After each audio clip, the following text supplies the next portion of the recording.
Vamos a estudiar el capítulo 16 del libro de Salmos y seguramente ustedes pueden tener diferente versión. Yo ahora tengo unas 4 diferentes versiones. He tomado la traducción en lenguaje actual, la nueva traducción viviente, la Reina Valera 60 y la NBI, la nueva versión internacional. Entonces vamos a ir leyendo en cada una de estas versiones, en este salmo, que desde el principio, en el versículo 1, ya nos da el tema principal de esta oración. Y el tema principal es un salmo de confianza, es un canto de confianza, o como dijeran algunos eruditos bíblicos, es una confesión de fe. El Salmo 15 identifica a los justos, a los que moran en la presencia de Dios y moran con Dios, como aquellos que hacen diferentes acciones. El Salmo 16 va a describir la identidad de aquellos que moran en la presencia de Dios, pero el énfasis principal va a ser ahora en la actitud gozosa del salmista. De hecho, algunos autores, como Hersteber, hábilmente clasifican el Salmo 16 como un canto de confianza o como una confesión de fe. Es más, él dice, el Salmo puede ser comparado en su función con el credo de los apóstoles en la adoración cristiana. Entonces, se trata de esta manera el Salmo 16. Iniciemos con el versículo 1. El versículo 1. En la traducción en lenguaje actual dice, cuídame, Dios mío, porque en ti busco protección. La Reina Valera 60 dice, guárdame, oh Dios, porque en ti he confiado. La parte inicial del Salmo 16 aparecen palabras muy interesantes que se repiten en otros salmos. Por ejemplo, la palabra guardar o preservar son palabras que aparecen en el capítulo 17, versículo 8, en el capítulo 25, versículo 20, en el capítulo 25, versículo 20, ya lo mencioné, 86.2, 145, 141.9. Pero también lo encontramos en una repetición por 6 veces en el Salmo 121. La palabra aquí, especialmente mencionada, en ti busco refugio. Aquí la palabra refugio, algunos le dan una interpretación geográfica. Por ejemplo, si hablamos de refugio en términos geográficos, los eruditos bíblicos dicen que es como el salmista huyendo al templo para obtener asilo o protección porque los perseguidores están cerca de él. O una visita al templo para buscar salud o alguna restauración social. Sin embargo, tenemos que decir más ampliamente que el tener refugio, en el versículo 1, significa confiar en Dios, reconocer la soberanía de Dios, vivir en total dependencia de Dios y no en nosotros mismos. Versículo 2. Aquí 2 conceptos van a unirse. Dice la nueva traducción viviente, le dije al Señor, tú eres mi dueño, todo lo bueno que tengo proviene de ti. Aquí en el versículo 2, al igual que en el Salmo capítulo 2, los conceptos de soberanía y refugio están vinculados. están unidos.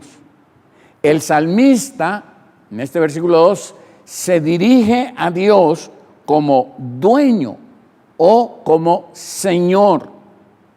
Y de esta manera él acepta el rol de siervo de Dios. Estos dos conceptos se unifican porque se reconoce la soberanía de Dios y el refugio que puede el salmista encontrar en el Señor. Tú eres mi Señor, tú eres mi Dios, no hay ninguno por encima de ti. Los versículos 3 y 4, noten ustedes que en los versículos 3 y 4 son un poquito difíciles de interpretar del hebreo al español. Dicen en la traducción en lenguaje actual, la gente de mi pueblo, que solo a ti te adora, me hace sentir feliz. Pero quienes adoran ídolos sufrirán en gran manera. Jamás rendiré culto a los ídolos, jamás les presentaré ofrenda. Aquí el salmista está hablando de los santos, los justos, los nobles, los gloriosos, es decir, los que se consideran miembros del pueblo de Dios. Hay una afirmación de lealtad a Dios. Su pueblo le rinde lealtad a Dios y acompañan esta profesión de lealtad en una armonía con el primer mandamiento, es decir, adorar solamente al Dios verdadero. La Biblia americana, la Nueva Biblia americana, traduce estos versículos 3 y 4 de la siguiente manera: inútiles son los dioses falsos de la tierra, malditos todos los que se deleitan en ellos. De cualquier manera, los versículos 3 y 4 son casi con certeza la aseveración del salmista de que él no tendrá otros dioses. No habrá participación de él en los sacrificios o en una adoración idolátrica. Aquí la actitud de los que son del pueblo de Dios es que ellos adorarán únicamente al Dios verdadero. Vayamos a los versículos 5 y 6. En la traducción en lenguaje actual dicen: tú eres mi Dios, eres todo lo que tengo. Tú llenas mi vida y me das seguridad. Gracias a ti, la herencia que me tocó es una tierra muy bella. Y miren cómo lo traduce la Reina Valera 60. Jehová es la porción de mi copa, de mi herencia y de mi copa. Tú sustentas mi suerte. Las cuerdas me cayeron en lugares deleitosos y es hermosa la heredad que me ha tocado. Noten ustedes aquí en estos versículos 5 y 6 que hacen hincapié en que la lealtad a Dios es distinta a la lealtad a otros dioses. Es decir, comienza con algo muy personal. Comienza, por ejemplo, utilizando al comienzo, cuando se refiere a decir: Señor, solo tú eres mi herencia, mi copa de bendición, tú proteges lo que me pertenece. Este Señor es la palabra Yahvé, y es el nombre personal de Dios, o como se traduce en otras versiones, Jehová. Así que el inicio es un inicio de algo muy personal cuando se refiere al Dios verdadero, y es enfática porque aparece con el pronombre tú eres mi Dios, tú eres mi herencia, tú eres mi copa de bendición.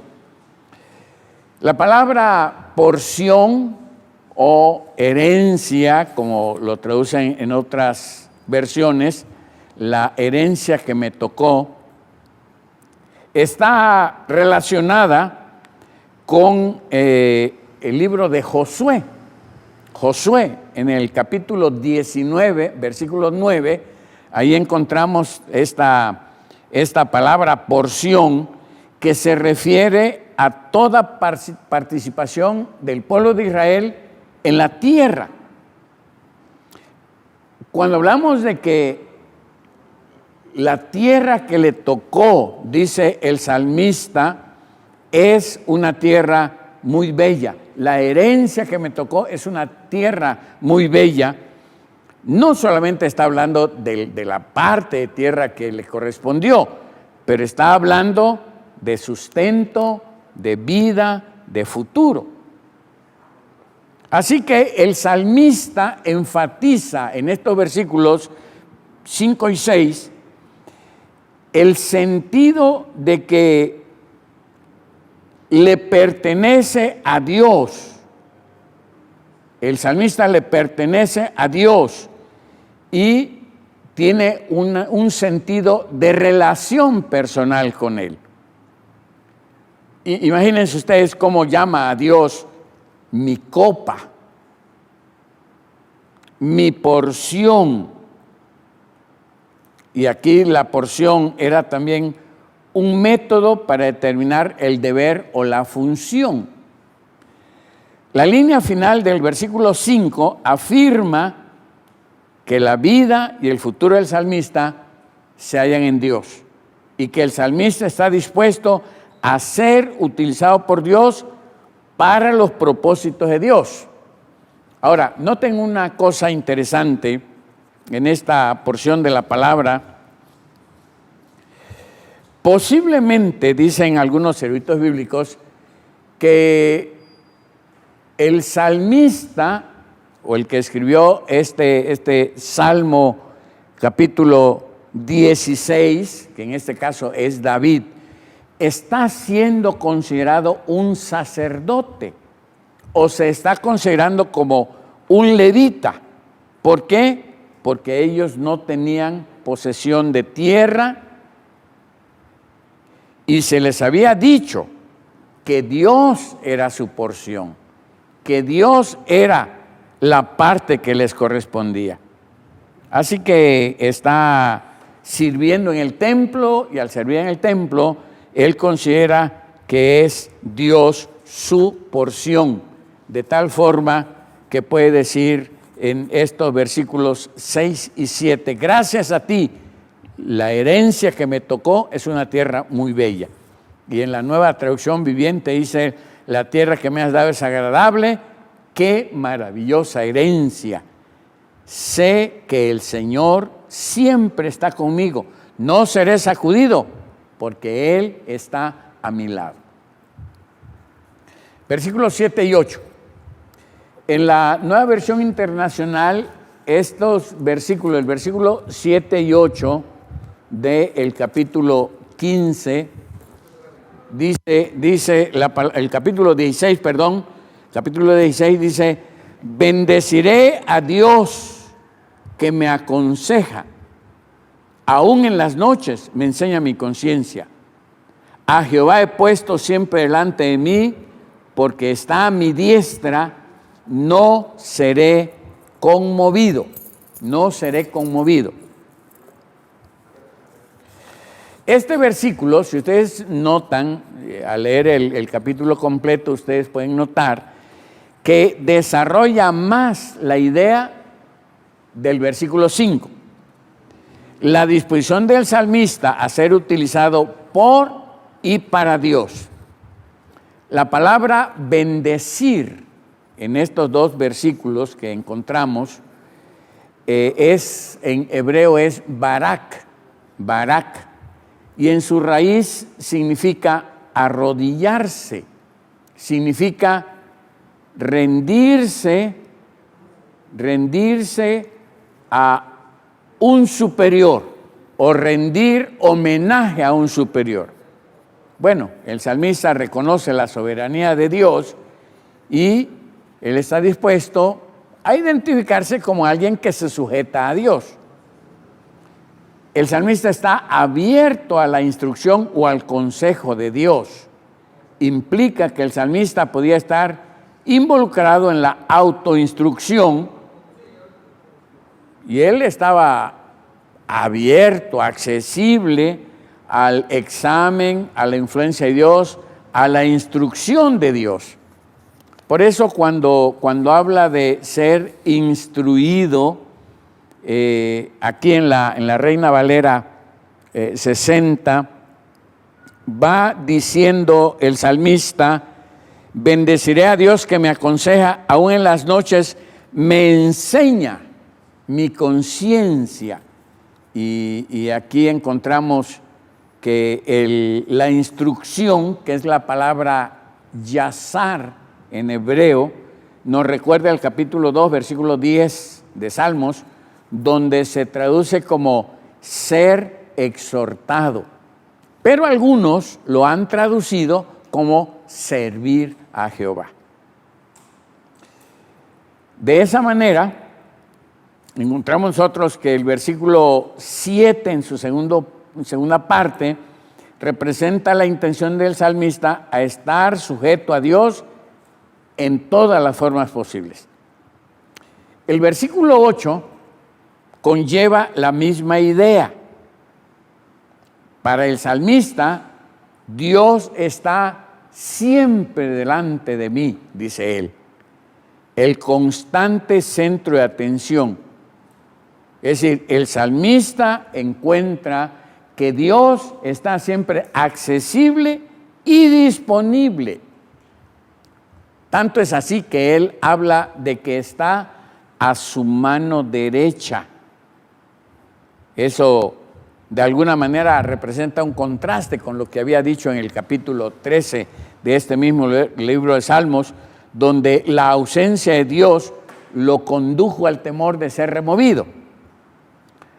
Aquí, en ese versículo 7, la percepción del salmista de la presencia de Dios le permite sentir que va a ser una persona inconmovible, que no va a ser movido. Bueno, también en otros capítulos encontramos esta misma expresión del salmista. Los versículos 9 al 11, esa última parte del 9 al 11 del capítulo 16 de Salmos. Por eso estoy muy contento, por eso me siento feliz, por eso vivo confiado. Tú no me dejarás morir, ni me abandonarás en el sepulcro, pues soy tu fiel servidor. Tú me enseñaste a vivir como a ti te gusta. En tu presencia soy muy feliz. A tu lado soy siempre 18. Esta es la traducción en lenguaje actual. En la Nueva Traducción Viviente dice: con razón mi corazón está contento y yo me alegro. Mi cuerpo descansa seguro, porque tú no dejarás mi alma entre los muertos, ni permitirás que tu santo se pudra en la tumba. Me mostrarás el camino de la vida, me concederás la alegría de tu presencia y el placer de vivir contigo para siempre. Noten ustedes que en estas expresiones del salmista en el capítulo 16, versículos 9 al 11, hay una confianza expresada y él manifiesta en estos versículos que esta confianza en el Dios verdadero le permite tener una fuente de gozo. Y de alguna forma, él quiere involucrar no solamente gozo personal, pero también el gozo con el pueblo de Israel. Es decir, que cuando el pueblo de Israel experimente la ayuda de Dios, va a poder también gozarse y disfrutar de su presencia. Noten ustedes que el salmista en estos versículos 9 al 11 se incluye de manera total. Por ejemplo, habla del corazón, habla del alma, pero también habla del cuerpo. La palabra beta en hebreo, beta, es seguro, que viene de la raíz griega que significa confiar.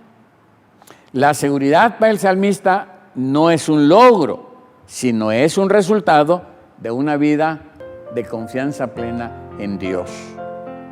Dios es, de acuerdo a los versículos 10 y 11, el que garantiza la vida y la guianza constante en esta vida. Estos dos versículos, 10 y 11, van a articular la creencia del salmista de que a él le va a ser concedido el mismo privilegio que tuvieron Enoc y Elías. Él está convencido de que Dios lo va a tomar a sí mismo y que no va a sufrir la pena de la muerte. Bueno, Mais indica que una aproximación más probable para la conclusión de este Salmo 16 es que puede ser leído como la oración general de un hombre fiel, quien sin ninguna doctrina de la resurrección o de la vida eterna, como se explica ahora, confía en que Jehová lo guardará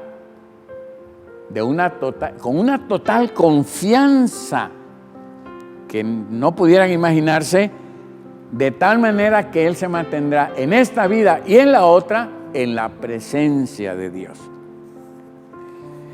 Termino diciéndoles que la porción placentera que el salmista menciona en el versículo 6, algunos eruditos bíblicos la traducen como una promesa de la presencia que produce placer por siempre. A manera de conclusión, en este Salmo 16, nosotros encontramos que aquellos que encomiendan sus vidas y su futuro completamente a Dios van a experimentar algo que es incomprensible para muchos. El sufrimiento y la gloria van a ir juntos. Con seguridad, esta fue la experiencia de Jesús. Es la experiencia de sus seguidores, desde los mártires del primer siglo, como Pedro, como Pablo, hasta los mártires del siglo XX, como Martin Luther King Jr., van a ir ligados el sufrimiento y la gloria que Dios les va a permitir. Una segunda conclusión de este capítulo 16 de Salmo es que aunque el salmista no tiene una doctrina de la resurrección, esta porción bíblica fue utilizada por Pedro en su predicación del capítulo 2 de Hechos, por ahí por los versículos 25 al 28, los textos que él utilizó el día de Pentecostés para proclamar la resurrección de Jesús puede ser un reflejo del capítulo 16 de Salmos, versículos 8 al 11. La vida, muerte y resurrección de Jesús son testimonio de la verdad que el Salmo 16 articula. El sufrimiento y la gloria son inseparables. Imagínense ustedes, el escritor a los Hebreos, él dice que el soportar la cruz para Jesús fue causa del gozo que fue puesto delante de él.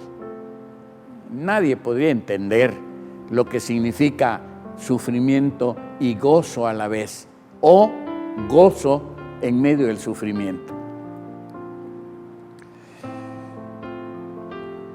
La tercera conclusión que quiero darles es que aquellos que encomiendan su vida a Dios experimentan una profunda estabilidad, de acuerdo al versículo 8, pero también experimentan gozo, de acuerdo al versículo 9. Y esta estabilidad y este gozo, ni aún la muerte pueden destruir. La vida abundante no será algo que nosotros logremos, sino algo que nosotros recibimos. ¿Cuándo? Cuando experimentamos lo que el salmista también vivió. Cuando pudo decir, tú eres mi Señor, tú eres mi Señor. Y este acto de humildad trae exaltación para el salmista. Para nosotros es la promesa de que la experiencia de la presencia de Dios es nuestra recompensa. La vida abundante y la plenitud de gozo van a venir a nosotros cuando podamos vivir siempre en la presencia de Dios. Este es un tiempo maravilloso en el que podemos experimentar la presencia de Dios de una manera muy especial. Estamos en medio del sufrimiento, estamos en medio de una pandemia que ha puesto al mundo de cabeza. Estamos frente a un virus diminuto, pero que ha causado grandes problemas en el mundo. Que Dios nos ayude a mantener nuestra confianza en Dios. Si mantenemos nuestra confianza en Dios, vamos a tener vida espiritual y vida física abundante y vamos a tener la plenitud del gozo del Señor con nosotros. Que Dios nos ayude, amados hermanos. Disfruten esta semana. Gócense esta semana. Busquen una manera cómo hacer que este tiempo de retiro sea beneficioso para su vida espiritual, sea beneficioso para las relaciones en la familia, sea beneficioso para un acercamiento entre todos los miembros de la familia y todos los miembros de la familia acercándonos a nuestro Padre Celestial. Déjenme terminar leyéndoles en la traducción en lenguaje actual el Salmo 16. Cuídame, Dios mío, porque en ti busco protección. Yo te he dicho, tú eres mi Dios. Todo lo bueno que tengo, lo he recibido de ti. Sin ti, no tengo nada. La gente de mi pueblo, que solo a ti te adora, me hace feliz. Tú eres mi Dios. Eres todo lo que tengo. Tú llenas mi vida y me das seguridad. Gracias a ti, la herencia que me tocó es una tierra muy bella. Yo te bendigo por los consejos que me das. Tus enseñanzas me guían en las noches más oscuras. Yo siempre te tengo presente. Si tú estás a mi lado, nada me hará caer. Por eso estoy muy contento. Por eso me siento feliz. Por eso vivo confiado. Tú no me dejarás morir, ni me abandonarás en el sepulcro, pues soy tu fiel servidor. Tú me enseñaste a vivir como a ti te gusta. En tu presencia soy muy feliz. A tu lado soy siempre dichoso. Que este salmo sea una realidad para nosotros esta semana y que disfrutemos plenamente de la presencia del Señor. Que nuestro Dios esté con ustedes y hagan todo lo posible por cuidarse, por protegerse, pero nuestra confianza plena realmente está en nuestro Padre Celestial.